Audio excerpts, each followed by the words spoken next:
The Cornish language is also known as Kernavek. The Kernavek is a native Celtic language that once flourished in Cornwall, which is located at the southern peninsula of United Kingdom. Closely related to Breton and Welsh, Cornish represents a rich cultural tradition that stretches back many centuries.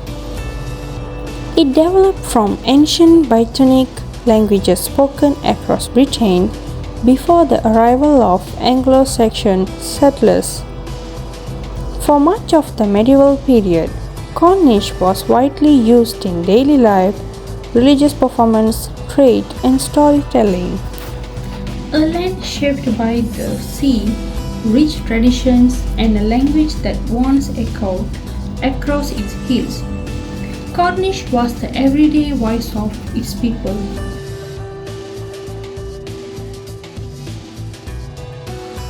But by the late Middle Ages, the language began to fade due to economic changes, political pressures, and also the English migration.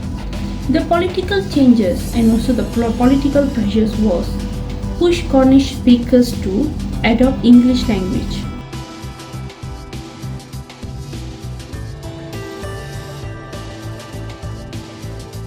By the 18th century, Cornish had retreated to few remote communities. At last acknowledged native speaker Dolly Pentreath of Mosul died in 1777. With her passing, many people believed that language lost forever.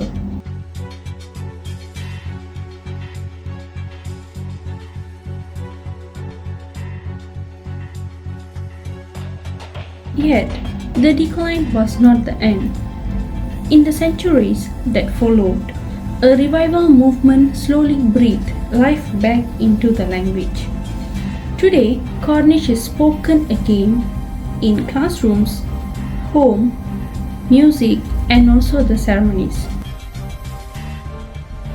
The decline of the Cornish language was not sudden. It unfolded slowly over several centuries. For much of Middle Ages, Cornish was widely spoken across Cornwall.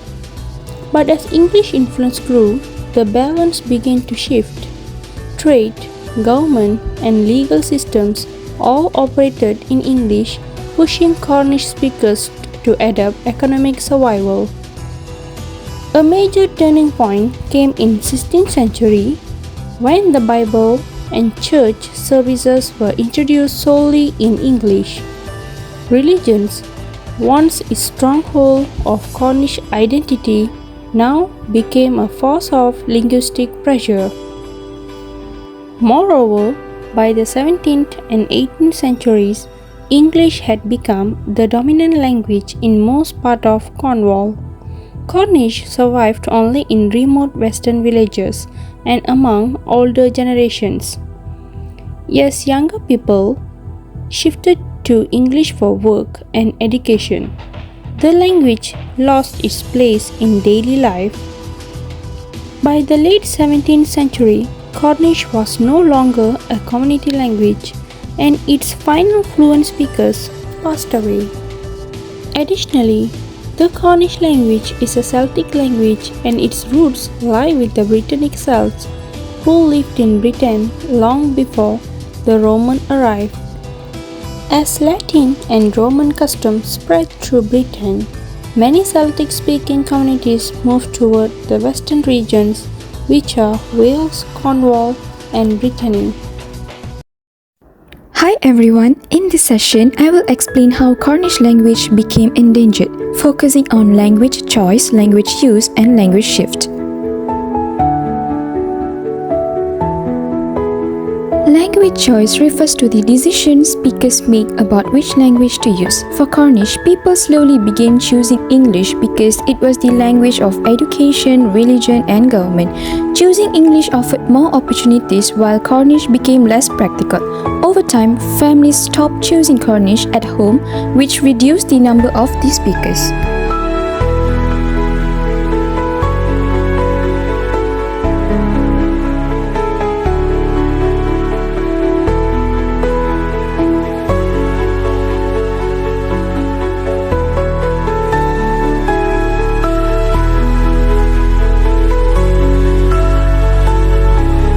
for the language use, it refers to the domains where a language is actively spoken.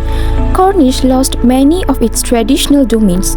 It disappeared from church, schools, markets, and even daily home conversations. When a language is not used in important areas of life, it becomes weaker and less visible. This is exactly what happened to Cornish. As for the language shift, it happens when a community gradually replaces one language with another.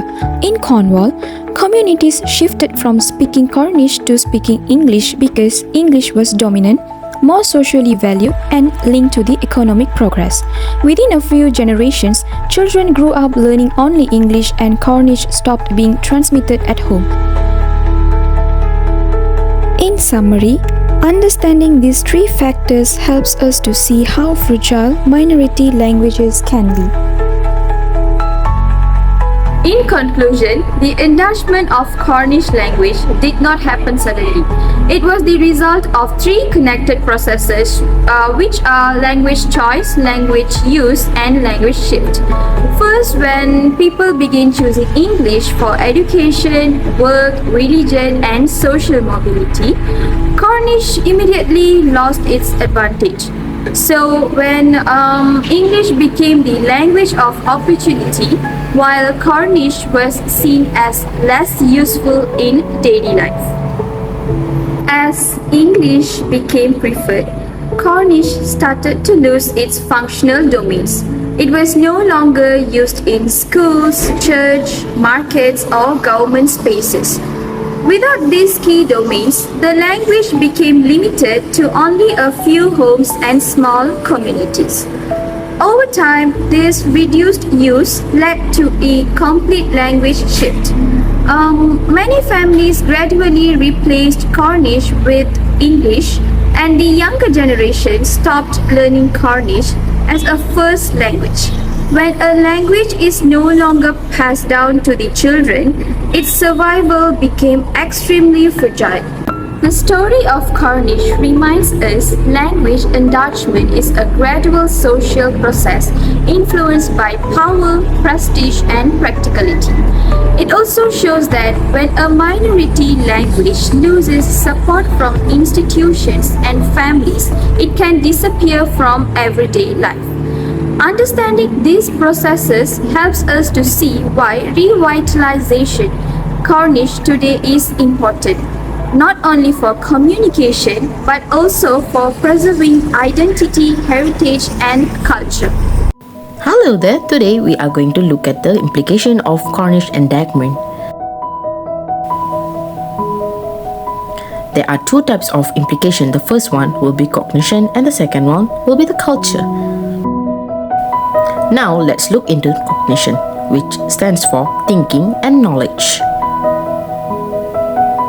Cornish shaped how people thought about sea, weather, farming, and family.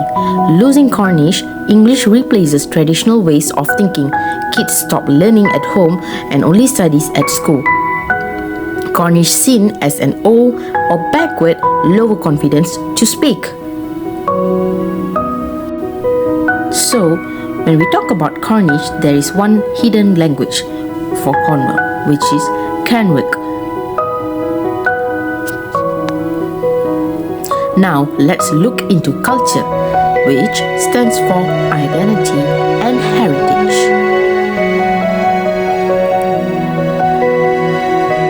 So, we can see language identity loss, weakness, daily conditional. Song, stories, prayers, jokes lose meaning. Place name lose historical meaning. Greetings, ritual storytelling shift to English. And what we can see, cultural richness, things by years.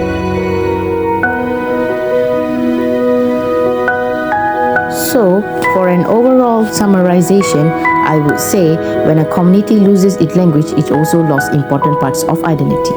So, in summary, we can see enlargement affect both thinking and culture. Loss of speakers, loss of heritage knowledge. Language is essential for identity and cognition.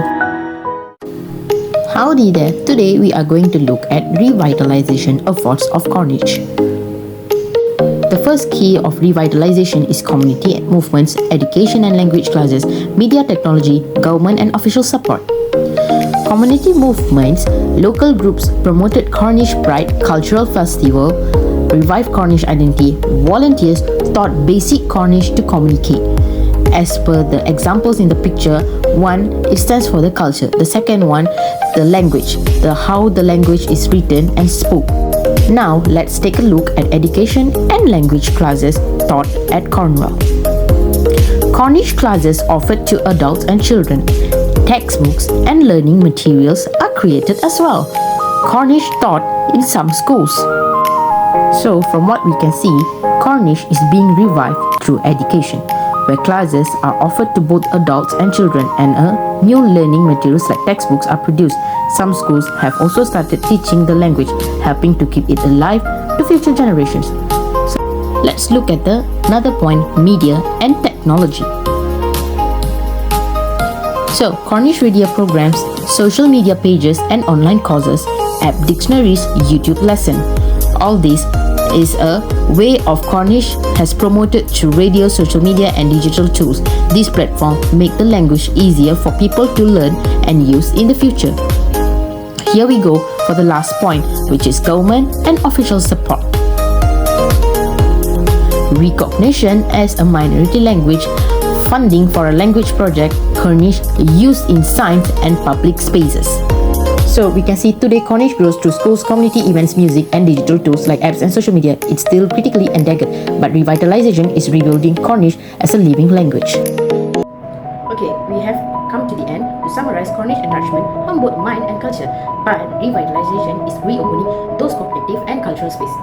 And with hopeful close, Cornish shows the language can return when people rebuild it in schools, homes, communities and online.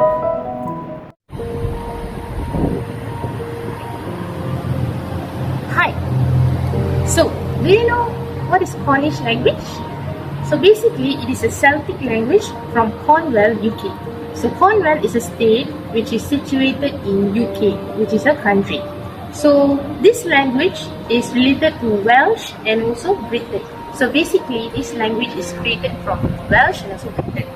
So basically, this language flourished in medieval Cornwall, gradually declined after the 13th to 18th century. So the last native speaker of this language is Dolly Pentrate on the year of 1777. So the revival movement of this language is on the 20th century. So basically, this language is going through the extinction phase of its language. So why did they decline Cornish language? Basically, in that era, English was a big dominance. So in language, all of the people were using English. And even in the schooling policies, they were applying English in all the lessons. So it was a very tough competition for the Cornish language, and also the industrial migration was also a big reason for the English usage. As they were having all the migrated workers, they had to use a language which is very good for them to communicate. So Cornish was not a very good base for them to communicate. Other than that, they used English as the real good base for communication. So for this Cornish language, they had their revival movement as well. So this revival movement was done by Henry Jenner and also Robert Morton Nance. It was done in the year of 1904. So they had also established a society which also known as Cornish Language Society. But in Cornish language, they call it as Agantavas and also Keswa Antavis Kenewek. It is also a Cornish language board. So for this society, they have created it to create awareness for the language as well. So Cornish was recognized under the European Charter for Regional and Minority Languages on 2002, and also they had their modern standard written form approved on 2008. So basically, Cornish language is a very well-known language, but due to the less usage of their people and also their community, they are in the verge of extinction. So I'm going to pronounce some of the linguistic features of this language. So basically, if they want to greet in this language, they would say Ditda, which is a good day. And also, when they are asking you how are you, they would ask Fatla Jenis. So this is how they ask good day, how are you? So for the sound system similarity, they have the similarities of the Welsh language and also the Britain, but this is kind of unique. So Cornish word is more to like order and also the grammar style has a difference as well. So it shows how old Celtic roots still survive in English place names. So in this language, how do they say good day, how are you? They would say Ditta Faflajanis. So if you are about to reply that, how do you say good day, I'm fine, thank you, and you? So they would say Ditta Talo Meros Hati. So this is how they say good day, I'm fine, thank you, and you. So how would you say I'm good, I'm learning Cornish? So they would say Dai It Iso Bo Diski Kanebe. So this is how they speak Cornish language. So basically this language is something unique. So if you know about Cornish, so do let us know. Thank you.